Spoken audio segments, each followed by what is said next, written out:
I want to talk a little bit about the art process behind Mara. Project Mara is a very special project for us because although it is quite a concise project, we're attempting to do lots of things that we've never attempted before. And one of those things is to capture reality obsessively.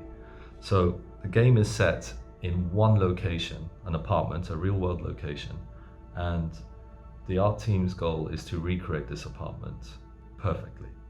And to do this, we first start with materials. So we got a bunch of material samples from the apartment, wood, carpet, etc., wallpaper, and photographed them under lots of different lighting conditions. And we scanned a bunch of it as well using a home-built scanner that our technical art director, Matt, created.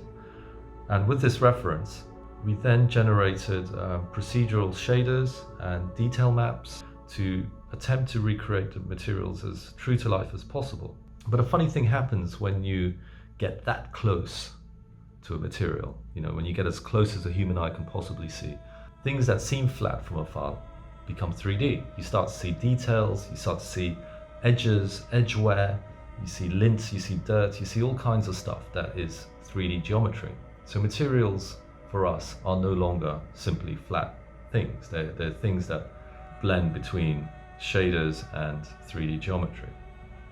So developing these shaders has been a long and arduous process that took our artists several months. But in the end, we got pretty damn good results in terms of recreating these materials true to life.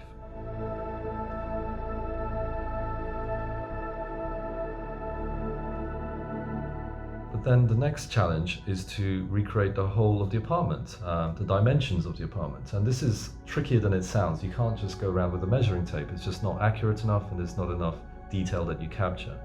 And we tried various different techniques with very mixed results. So in the end, we contacted ClearAngle, who specialize in this kind of stuff. And they spent a whole day scanning the apartment with their LiDAR scanners. And they provided us with some of the best reference we've ever seen. A point cloud of the entirety of the apartment down to every little detail.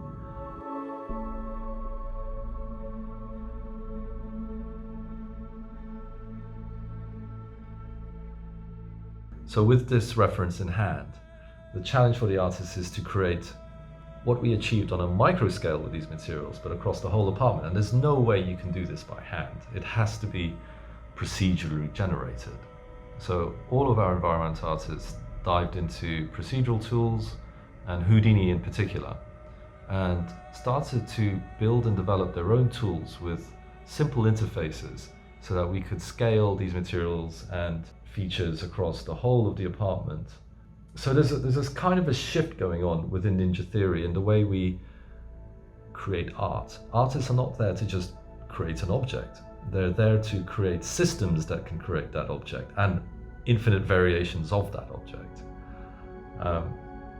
So it's an entirely different approach that is laying the foundation for all of our projects across the studio and all of our future projects.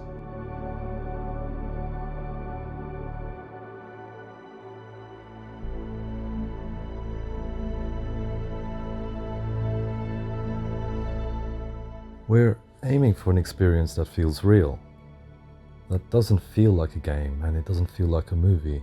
It's something altogether different.